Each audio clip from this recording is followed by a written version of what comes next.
High school sports, we've got it covered. Overtime starts now. Hello again, everybody. Welcome to Overtime. I'm Scott Leber. And I'm David Greenberg. We're glad you've made the choice to join us tonight for Week 7 coverage of the high school football season. We have a full plate as usual, including a NIC-10 battle between Belvedere North and Harlem, and we'll look at a wild race for the top of the Big Northern Conference. Plus, we're going to have our flashback segment and a feature story on a do-it-all football player at Winnebago, Michael Cunningham. Let's start tonight with what we're calling the Super Bowl of the Northwest Upstate Illini Conference, because it was two super teams that met tonight in Lena. The Dupec Rivermen and the Lena Winslow Panthers, two state-ranked teams. Both of them entered the night 5-0 in the conference. There are so many talented players on these teams. They had a classic game back in the spring. Everyone expected another classic battle tonight, and we got it. That's why this huge crowd turned out at Lena. Look at this. You know, they only have these fans on the one side of the field there, and it's stretched literally from beyond both end zones all the way down. Great turnout from both schools, and boy, did they get their money's worth. Dupec opened the game with a 67-yard drive. Hunter Hoffman connects with Trent Hetland, a 38-yard TV just like that, and it was 8-0 Rivermen. Dupec's next drive, more of the same. Trenton Taylor this time running up the middle with a lot of room. A very balanced offensive attack again by Dupec. Later that drive, Hoffman dumps it off to his other main target, Bo Seaton.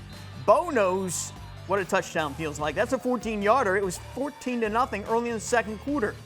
Lee Wynn just could not get its run game going in the first half. Ethan Fye stopped cold there. Still in the second quarter, Hoffman rolling. Well, watch this run here. Reverses field, nowhere to go there. And how about this play? He's got some running room there on the near side, and he wisely steps out of bounds. Now Hoffman goes back to his other talent here, rolling and throwing deep to the end zone. He's got a man down there. Bryce Finsanko has it, but he was just ruled out of bounds. He can't believe it. Didn't matter because later Hoffman gets his third TD pass of the half. It's Bo Seaton again from 12 yards out. It was all Dupec, 22-0. Final play of the half, though. How about this? Luke Benson rolls, throws for the end zone. Bo Seaton has inside position for the pick, but the man behind him, Brody Mann, takes it away from him for a touchdown, just what the Panthers needed. It was 22-8 at the break. Holy cow. Well, Lee Wynn then came out of the locker room like a whole new team. They got that run game going again. Jake Zeal on the carry there. And then Mari Roby's going to cap off a 60-yard drive with a 5-yard TD lunge. It was a new gain, 22-14. Dupec still in the lead. Lee Wynn's next possession, Ethan Fye with a big run. Keeps his balance, the old stiff arm. Huge play there, and that would lead to this. Luke Benson going to fire deep down the middle early in the fourth quarter, and Mari Roby with a fingertip catch for the touchdown. It was 24-all early in the fourth quarter. Then Brady Eilders takes the pitch, the two-point conversion, and for the first time, Lee Wynn had the lead, 24-22. But Dupec, with all those seniors, they answered from the Wildcat. Trenton Taylor keeps it. It's a touchdown. Dupec up 30-24, 5 minutes to play, but Lee Wynn had a couple more chances on their next offensive series. Well, let's show you the two-point conversion there by Trenton Taylor as well. So Taylor getting the two-pointer after the touchdown, very similar. Now Lee Wynn on offense. Benson going deep, looking for Roby again. Had that touchdown a moment ago, not that time, just missed him. Lee Wynn got the ball, though, back one more time. Here it is, fourth down, near midfield. Benson wants to pass, but he's picked. It is Trenton Taylor who had a huge night. That sealed the deal. The Rivermen win it 30-24. They take over sole possession of first place in the Northwest Upstate Illini with a 6-0 record. Great pick at the end to seal. Tell me about that play and what was going through your mind. Huh? I just saw it going across the field. I broke on it, picked it off, slid down. That's game. So happy right now. I'm so proud of the boys we had in the battle we faced today. Oh my God. Can you believe it? You guys have knocked down the door right now. Oh yeah, we came prepared. We knew it was going to be a dogfight. Shout out to them. They did amazing all game. They made us fight. We just practiced good, and I'm lost for words right now. Sorry, but it just feels so good to get this one. It feels so good to get this one. Describe what this means to you to get this win here. Oh, I can't even put it into words. I mean, this has been we've been rivals with these guys since our middle school years. I mean, this is just an awesome feeling, especially senior night on their field. It's a great feeling. They came back big, grabbed the lead. What went through your mind at that point? Did you guys, did you guys still think this was your night? Oh yeah, absolutely. If anything, we just thought we have to band together more. We got to come back stronger. We knew they were going to come back out swinging. Let's go, Jake! Let's go! Let's go! It's a great feeling. This victory means everything to us. This was circled on our schedule. This victory feels like we're on top of the world right now. We're proud of the way we started the game. I wasn't real proud of the middle part of that game, but at the end of the game, we got the job done when we needed to. And you know, that's a tough thing to do. Just simply do the fact when you've got, the history that we did here from last spring. I thought, you kind of see some things happen at the end of the first half and go, oh shoot, here we go. And our boys showed a lot of adversity and discipline to get through that. Trent Taylor steps up and makes an interception, played his tail off offensively. Our offensive, defensive line. I mean, we've got guys in the right spot. They trust in what we're doing in our coaching staff, and they did a heck of a job tonight. A whale of a game there. Here are some more scores from the NUIC. It was Galena over Dakota 20-0. Fulton beat Forreston 24-14. And East Dubuque dominated EPC 50-14. Well, there was another very big football game to the west this evening. In addition to that game in Lena, it happened in Freeport and an 8-man football. Milledgeville took on Ackwen. Both teams had 5-1 records. Milledgeville coming off a dominating win last week over the #1 8-man team in the state, the Orangeville Broncos. On Ackwen's first possession, Aiden Wolf going to launch a deep ball, and he's got his man, Evan Brogy. Brogy turns on the afterburners, and it's nothing but daylight behind him. To the end zone he goes. Milledgeville on offense now, and sometimes you just got to do things yourself. Connor Nye calls his own number, breaks to the outside, and going to get the ball all the way down to the 1 before he's pushed out. Very next play, though, Nye on the keeper into the end zone, and a successful 2-point conversion gives the lead to Milledgeville. Ackwen with some trickery here as Zayden Wolf fakes the handoff, flips it. That's Brogy again, and he goes for the deep shot, connects with Ollie Arndt. A few plays later, the Bulldogs attempt to go deep again, and this time Isaac Toms Smith gets his revenge, comes up with the interception. Milledgeville ball. Connor Nye faking the handoff and checking this grab. Check out this grab. Bryce Audie reaches one arm and pulls in the one-hander. Milledgeville stays hot. They win this one 48-28. Also in 8-man football, Orangeville handles River Ridge 70-8. They bounce back. South Beloit blanks Alden Hebron 30-0. And Polo wins big over Peoria Heights 50-0. We have Nick 10 action coming up in a bit, plus a feature story on Winnebago's Michael Cunningham, a young man who does it all for the Indians. But up next, Big Northern action from Byron and Lutheran and this Stillman Valley Winnebago game. You're watching Overtime.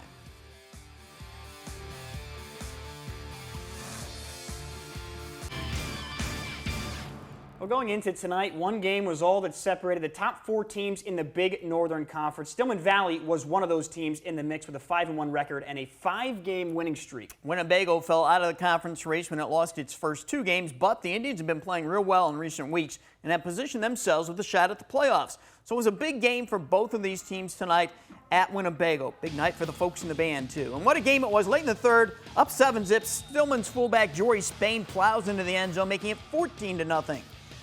But don't count out the Indians. They're a gritty team. Alec Weevil going to find Jaden Horton for a big gainer. He's roped down there. Fourth quarter, Bago needs to get on the board. Michael Cunningham splits the lead in half with that touchdown run. Now, just over 3 minutes to go. Stillman needs a first down to ice the game, but Kyle Rollman, the quarterback, loses the football on his own side of the field, setting up Bago. Bago punches it in with under 30 seconds to play. It is Cunningham again. This one's going down to the wire. The Indians need the extra point to tie the game. The kick is on its way, but just off the mark, no good. Bago had no timeouts, could not recover the onside kick. Stillman wins its 6th straight game, 14-13. What a tight one there. Over at Lutheran, the Crusaders hosted Rockford Christian. Another Big Northern game, and I'll tell you what, there was no shortage of rain tonight. On the opening kickoff, check out the freshman speedster, David Ballard. He's bobbing and weaving through the defense. Eventually breaks free, making a man miss along the sideline. Looks like he's going to take it all the way, but he's tripped up at the 1. But there was a flag for illegal block in the back to wipe it out. Not a problem, though, because the Crusaders will hand it off to Kevin Tillman. and he will do the rest. All the way into the end zone he goes to put Lutheran up. On Rockford Christian first drive, the conditions just got the best of them. They try to pitch it, but it slips away, and Jack Bamer lands on it to give it right back to the boys in purple. There's one happy cheerleader, a little poncho and umbrella on the drive for Lutheran. King Hughes dumps it to Tillman, and big night for him. Got some running room along the sideline, actually takes it in for the score. The refs rolled him down at first. They talked about it, and then they gave it to him. Now, let's see if RC can finally get something going. Keon Leach trying to go over the middle. Not much he can do there. It's picked off by Hughes and taken all the way back for the touchdown. Lutheran wins this one in style, 58-16. Big Northern leader Byron was at home hosting Oregon. Pick it up in the first quarter. Oregon off the punt. Ethan Paulskill going to return it. And he's well into Hawks territory. Wouldn't take long after that. One play, it's Paulskill finishing what he started. Here he comes our way. Into the end zone, 7-0 Tigers. Later, the Tigers would get the football back.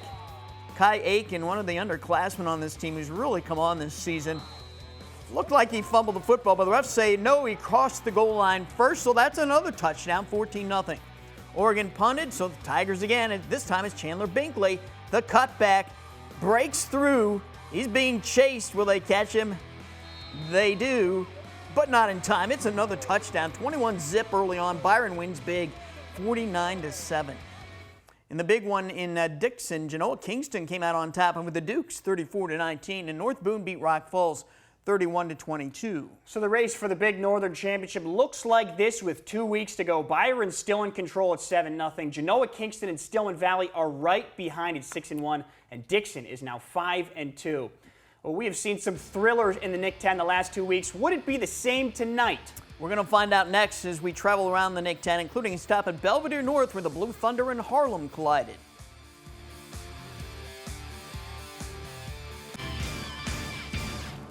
Well, there's not much separating the top teams in the Nick 10 this season. We saw proof of that when Hononegah escaped with narrow victories over Boylan and Belvedere North the last 2 weeks. And then there was Harlem had that close one with Hononegah in week 1. Yeah, so would we see another nail-biter tonight in Belvedere North where the 5-1 Blue Thunder hosted 5-1 Harlem? Let's just jump right into second quarter action here. Harlem quarterback Austin Redmond in the gun, takes the snap and fires deep down the field and has Mahari Taylor on the other end of it. What a throw and what a catch. A penalty back, the Huskies up, then Redmond goes to the air again. Watch this. The highlight reel grab from Lathan Lewis, a converted basketball player, showing he's got some hands as well. Hauls in the touchdown to make it 27-7 Harlem at the half. In the second half, Harlem with it. Redmond trying to go to the air again and looking for the all-purpose weapon, DeAndre Young, and it's just out of his reach. There's a little slip and slide there, but gets up and brushes himself off. Didn't work through the air, but sure going to work on the ground. Young gets the handoff and bursts through the middle. Only man fast enough to catch him is North's Nico Bertolino, and he eventually does get there for the stop. Same drive. Harlem's going for it on fourth down. Redmond fires over the middle, but it's right into the hands of Trevor Adado, who returns it back for a nice chunk of change. Little extracurriculars at the end of it. Lots of physicality from both teams tonight. Head coach Jeff Beck got to figure something out on offense. His team trailing by 20. Conditions tonight even made running the ball tough. But on this drive, North's quarterback Mason Weckler finally finds a crease in that Husky defense and has some running room inside the 15. Later on the drive, the Blue Thunder would eventually punch it in thanks to Zach Michaels from just a yard out. Blue Thunder within 2 scores now. Not much time left, but they get the ball back and Weckler to the air. And it's picked off by the Huskies. That is your ball game there. Harlem improves to 6-1, jumps to second place in the conference. Coach Bob Moynihan was pleased with how his team fought during the game. You know, this team is resilient. They're solid. They're big. They've been in the weight room. They're strong. They've been working very hard, and they'll continue to work hard. They have a mission, and they're on that mission, and they're going through it. It feels great. I mean, obviously we're second. I mean, it doesn't feel great. Obviously we want to be first, but you know, it is what it is, and we're just going to keep rolling. Let's move along to some more Nick 10 action. There were playoff implications at stake in Freeport. 3-3 East took on 3-3 Freeport. Freeport's ball started the third quarter. Xavier Segner handing it off. Devon J. Hereford here. The pitch, though, went to Diedrich Macon, who takes the ball and picks up some nice yards. Ehab's ball near the end of the quarter. They utilized their combo of running backs. First is Javius Catlin. He uses his speed to get to the sideline. Almost makes a house call, but was shoved out of bounds. We'll start the fourth quarter. In the other running back half, DeTerrace Dotson bounces off a defender, breaks a tackle. He does make a house call. E-Rabs go for two. It's Catlin. Back at it again. That two-pointer is money, 20-0 E-Rabs. Freeport back on offense. They'll get it. Segner avoiding the rush here and fires a beautiful ball to his man Devontae Hereford. He'll score a much-needed TD for the Pretzels, but East wins this game 28-14. Boylan was trying to snap a rare two-game losing streak at Guilford. Guilford student section showing out despite the rain. First quarter, all Boylan. QB Connor Dennis finds Joey Apino down the field as he goes up for a nice grab. And Boylan Jr. Mark Harris gets the sweep, gets by a few defenders, and is just short of the end zone. It's Apino again, this time on the ground. Finishes the drive with 6 points for the Titans. The away student section loving the way their Titans are playing. Let's go now to Guilford with the ball on offense. Here's quarterback Bryce Walker. Throws it deep, and that's LaDamian Hoffman with a nice grab to get Guilford back in this game. And just a few plays later to Hoffman again near the sideline. Great play that set them up for 6, but Boylan took care of business. They bounced back, win 42-14. Also in the Nick 10, it was Hononegah with a win over Belvedere, 51-8. The Auburn-Jefferson game was canceled. Jefferson's players are currently in COVID quarantine. Here's some more scores from around the area. It was Rochelle with a big win over Canelan, 43-21. Sycamore dropped Woodstock North 40-0.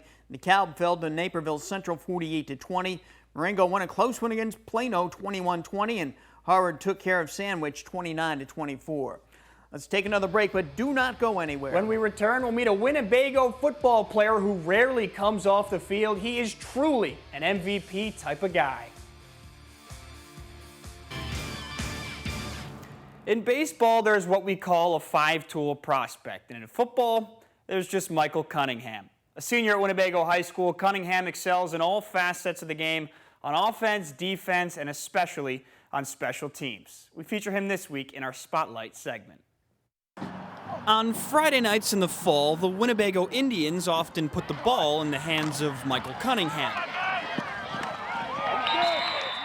They also put it on his foot. I started in 3rd grade out in Windupec. In Winnebago, we didn't have big numbers when I was in middle school, so I did always play everywhere, just because I was a faster guy. Cunningham is the definition of a do-it-all player. He's the Big Northern Conference's leading rusher and rushing touchdown leader, as well as the Indians' starting cornerback, kicker, kick returner, and punter. I would say when we're out there playing, it's like you want to get this first down or you want to get this stop, but once you get this stop, you got to go right back on offense.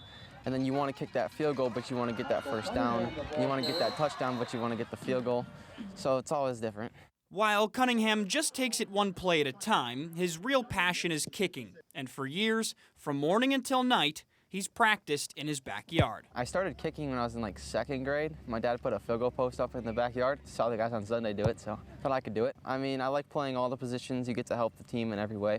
But sometimes I wish I could just focus in on one and see how I could excel at that. I would focus mainly on kicking, because in college I'm going to go just to be a kicker. And I'm excited to see how that goes once I can just focus on that one thing. I've always told him, I said, right now you're a starting tailback, you're a starting corner, you're a kicker. In college, you're not going to be those things. You're going to be a kicker. So I think he could get a lot better.